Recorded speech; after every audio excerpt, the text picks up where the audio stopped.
Hello दोस्तों, आप सबका फिर से स्वागत कर रहा हूं एक नए टॉपिक के साथ। आज का आपका टॉपिक क्या होगा? हेडेक। आज हम इस वीडियो में जानेंगे कि हेडेक क्या होते हैं, हेडेक कितने प्रकार के होते हैं और हेडेक को ट्रीट करने के लिए हम लोग कौन कौन से मेडिसिन का, टैबलेट का इस्तेमाल करते हैं, उसके ऊपर हम लोग बात करेंगे। और साथ साथ हम देखेंगे कि हेडेक में कुछ जनरल जो मेडिसिन होती है, जो मेडिसिन आम तौर पर यूज़ की जाती है, उसके ऊपर भी हम लोग पूरा डिटेल से डिस्कस करेंगे। चलिए हम स्टार्ट करते हैं शुरू से। सबसे पहला हम हेडेक का डिफिनेशन देख लें, एक क्या होता है हेडेक। चलिए हम स्टार्ट करते हैं। देखिए, headache is a pain. Headache क्या है? हेडेक एक पेन है विच स्टार्ट फ्रॉम, जो क्या होता है, स्टार्ट होता है कहाँ से? From one location of head. Head जो हमारा सर है, जैसे मान लीजिए ये हमारा सर है, तो सर के एक लोकेशन से क्या होता है कि दर्द स्टार्ट होता है। और वो दर्द क्या होता है, या तो वो दर्द उस लोकेशन में फिक्स हो जाएगा, या तो वो दर्द वहीं पे होगा। जैसे देखिए यहाँ पे देखिए एक साइड में आपको दर्द दिख रहा है, यहाँ पे आपको क्या बोलते हैं दिमाग के आगे दिख रहा है, और आपको यहाँ देखिए तो यहाँ पूरे सर में दर्द दिख रहा है। देखिए यहाँ पे एक इसकी अगर हम बात कर लें, इस वाले में तो यहाँ एक साइड दिख रहा है, ये पूरे सर में दिख रहा है, ये बीच में दिख रहा है, और ये आपका टेंशन, ये आपका टेंशन से हो रहा है। देखिए, तो जो ये अभी मैंने डिफिनेशन क्या बताया कि हेडेक एक दर्द है।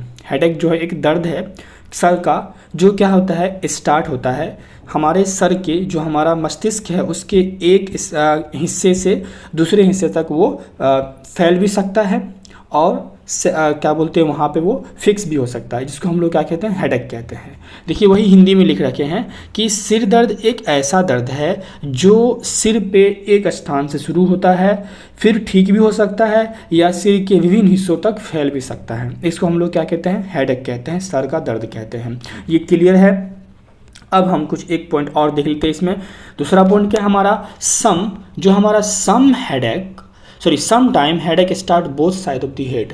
कभी कभी क्या होता है, जो हेडेक है वो हेड के दोनों साइड स्टार्ट हो जाता है, इधर भी और इधर भी, यानी आगे भी पीछे पूरे सर में, यानी कि दोनों साइड क्या होता है, स्टार्ट हो जाता है। ठीक है, अब हम देखते हैं इसके टाइप्स। हमने डिफिनेशन देख ली, इंट्रोडक्शन देख ली, अब हम हेडेक के कुछ टाइप्स के ऊपर हम लोग बात कर लें। तो जो हेडेक्स की टाइप की हम बात कर लें, तो सबसे पहला आपका टाइप है वो कौन सा है, प्राइमरी हेडेक। कौन सा है आपका, प्राइमरी हेडेक। तो चलिए प्राइमरी हेडेक के ऊपर हम लोग बात कर लेते हैं। प्राइमरी हेडेक क्या होता है? देखिए, primary headache is automatic develop due to hyper activity of head muscles and blood vessels.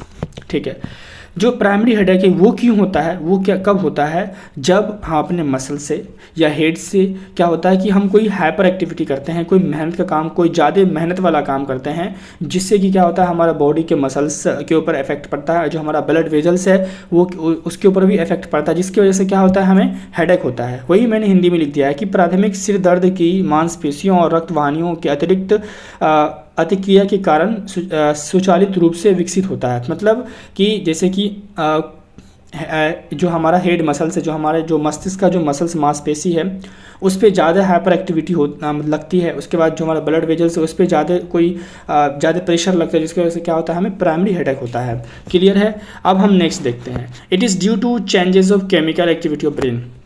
ये क्यों होता है? जो हमारा ब्रेन है उसके अंदर क्या होता है, जो केमिकल की चेंजेस की जो एक्टिविटी है उसमें क्या होती है, थोड़ी गड़बड़ हो जाती है। यानी कि it is due to changes of chemical activity of brain. जो ब्रेन में जो केमिकल होता है ना, केमिकल का जो ट्रांसफॉर्मेशन होता है, जो केमिकल वहाँ पे होती है, उसमें चेंजेस हो जाता है, जिसकी वजह से क्या होता है, हमें प्राइमरी हेडेक होता है। अब प्राइमरी हेडेक के टाइप्स देख लेते हैं हम लोग। प्राइमरी हेडेक से हमें कौन कौन सा सर दर्द होता है, तो मिग्रेन होता है, बहुत ज़्यादा सर दर्द, क्लस्टर्स होता है, और टेंशन हेडेक होता है। ये क्लियर है प्राइमरी हेडेक। अब हम देखते हैं सेकेंडरी हेडेक के ऊपर। जो हमारा सेकेंडरी हेडेक है ना, उसकी हम बात करते हैं। वो क्या है, it is due to some disturbance. Like ये होता क्यों है, कुछ ऐसे डिस्टर्बेंस होते हैं, जैसे कि अल्कोहल के पीने से आपको ब्रेन ट्यूमर है उससे, या कोई मेडिसिन हमने ले लिया उससे, जो हमारा मेडिसिन का कोई साइड इफेक्ट हो गया, उससे क्या होता है, हमें जो सर दर्द होता है वो क्या होगा, हमारा सेकेंडरी हेडेक हो गया। अब सेकेंडरी हेडेक में बहुत सारे टाइप्स आते हैं। उसमें आपको रिबाउंड हेडेक भी हो सकते हैं, थंडर क्लैप क्या, बिजली के करके से हेडेक मतलब जो होता है वो, उसका साइनस हेडेक भी हो सकते हैं, कैफीन हेडेक, स्ट्रेस हेडेक हो सकते हैं, स्पाइनल हेडेक हो सकते हैं, और एलर्जी हेडेक हो सकते हैं। हम यहाँ पे इन सबको डिटेल में नहीं देखेंगे। ठीक है, हम इसके मेडिसिन के ऊपर बात करेंगे जो फाइनली हमारी बात होगी। ठीक है, अब हम आगे बढ़ते हैं। हमने सेकेंडरी हेडेक भी देख लिया, अब हम आगे बढ़ते हैं। हमारा आगे कौन सा है, अब हम बात करेंगे मेडिसिन के ऊपर। चलिए स्टार्ट करते हैं। मेडिसिन की हम बात कर लें। सबसे पहले हम बात करेंगे एंटी डिप्रेशन मेडिसिन। ये मेडिसिन क्या है, this medicine is use when headache is develop due to depression, stress and tension. Anti depression medicine हम कब लेंगे, जब हमें हेडेक होता हो किसी डिप्रेशन की वजह से, किसी स्ट्रेस की वजह से या कोई टेंशन की वजह से। जब हमें हेडेक हो तो हम कौन सा मेडिसिन लेंगे, एंटी डिप्रेशन मेडिसिन लेंगे हम। ठीक है, अब ये एंटी डिप्रेशन मेडिसिन एग्जांपल क्या है, नॉरट्रिप्टाइलिन। ये रहा आपका एंटी डिप्रेशन मेडिसिन नॉरट्रिप्टाइलिन। क्लियर है। अगला देखते हैं। अगला हमारा कौन सा है, बीटा ब्लॉकर्स मेडिसिन। आप कहोगे सर यहाँ सर दर्द में बीटा ब्लॉकर्स का क्या काम, तो जो बीटा ब्लॉकर्स मेडिसिन होते हैं वो सर दर्द में भी हेल्प करते हैं। इनका काम देखिए हम, this type of medicine is use to blood pressure. ये प्रकार के मेडिसिन जो हैं बीटा ब्लॉकर्स मेडिसिन, ये तो ब्लड प्रेशर में यूज़ होते हैं, लेकिन क्या होता है, बट साथ साथ क्या होता है, ये यूज़ होते हैं ट्रीट करने के लिए माइग्रेन को और हेडेक को भी। ठीक है, इसके एग्जाम्पल कौन कौन से हैं, एटीनिनोल एंड मेटोप्रोलोल। एटीनिनोल एंड मेटोप्रोलोल ये कौन से मेडिसिन है, बीटा ब्लॉकर्स मेडिसिन। क्लियर है। आगे बढ़ते हैं हम। अगला जो हमारा है कौन, एंटी सीजर्स मेडिसिन। सीजर्स मतलब क्या होता है, मिर्गी का दौरा पड़ना। ठीक है, मिर्गी इपिलेप्सी, मिर्गी का दौरा पड़ना।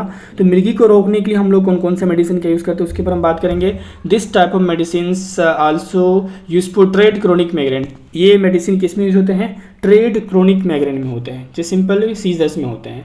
एग्जाम्पल इसका क्या है, टोपिरिमेट टैबलेट। टोपिरिमेट टैबलेट जो आपका है, टॉपर 25 के नाम से ये मेडिसिन आपको मिल जाएंगे। 25 क्या है इसका, इसकी डोज है ना, ये आईपी है, इंडियन फार्माकोपिया इसको बनाती है।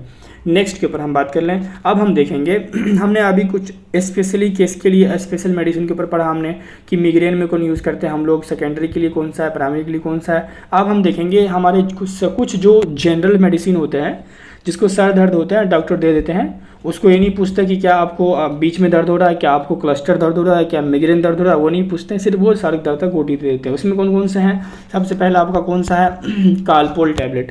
कालपोल टैबलेट की हम बात कर लें तो कालपोल में कौन सा ड्रग होता है, कालपोल जो बना होता है वो पैरासीटामोल से बना होता है। अब कालपोल की हम यूजेस की बात कर लें अगर, तो ये जब हमें हाई फीवर होता है तब मिलता है, और जब हमारा बॉडी पेन करता है तब हमें ये कालपोल खाने को मिलता है। इनकी डोज देख लें हम, जो अगर कालपोल हमें 300 mg का मिलता है तो Q12H की डोज होती है।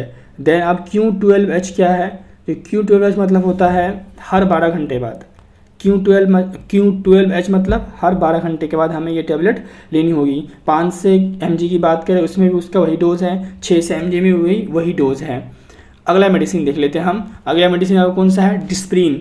सब ने खाया होगा डिस्प्रिन, सब ने देखा भी होगा, बहुत ही जनरल मेडिसिन है इंडिया में। इसकी जो फॉर्मेशन होती है किससे होती है, एस्प्रिन नाम के ड्रग से होती है। ठीक है, इनकी यूजेस क्या होती है, हेडेक में होती है, मिग्रेन में होती है और पीरियड्स पेन में होती है। देखा जाए तो पार्टिकुलर रूप से, खास रूप से जो है जो डिस्प्रिन टैबलेट है, जो एस्प्रिन है, वो पेन के केस में ही यूज़ होते हैं, दर्द के केस में ही इसको हम लोग यूज़ करते हैं। इनके डोज के ऊपर हम बात कर लें अगर, तो अगर हम ये 100 mg का लेते हैं तो Q12H भी हो सकता है और Q8H भी हो सकता है। मतलब क्या कि हर 12 घंटे में भी खा सकते हैं और हर 8 घंटे में भी खा सकते हैं, जो आपको डॉक्टर ने बताया हो। और 3 से 25 mg का हो उसको भी आप हर 12 घंटे में एक टैबलेट खा सकते हैं। ये क्या है, डिस्प्रिन। अब हम अगला देखते हैं। अगला हमारा कौन सा है, कम्बीफ्लेम टैबलेट। इसको भी आपने अच्छी तरीके से देखा होगा, खाया भी होगा, बहुत ही फेमस टैबलेट है हमारे भारत का। जो इसमें कौन कौन सी ड्रग होती है, आइबुप्रोफेन एंड पैरासीटामोल। ये आइबुप्रोफेन और पैरासीटामोल के कंपोजिशन से मिलकर ये बनता है।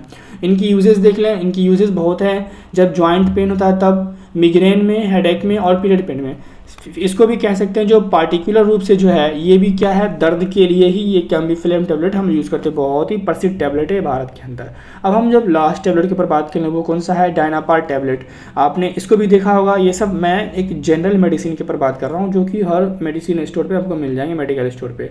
ठीक है, डायनापार टैबलेट। इनकी जो ड्रग है वो कौन से, डिक्लोफिनेक सोडियम एंड पैरासीटामोल से बनके डायनापार टैबलेट बनता है।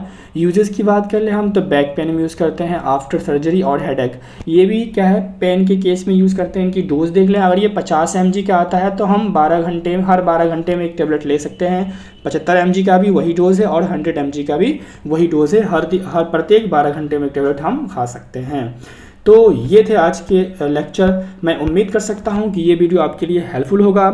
ठीक है, वीडियो को लास्ट तक देखने के लिए आपका बहुत बहुत धन्यवाद। अगर आपको वीडियो पसंद आए, वीडियो आपके लिए हेल्पफुल है, तो वीडियो को लाइक शेयर सब्सक्राइब करना न भूलें। मिलते हैं एक नए वीडियो के साथ, तब तक के लिए आपका बहुत बहुत धन्यवाद।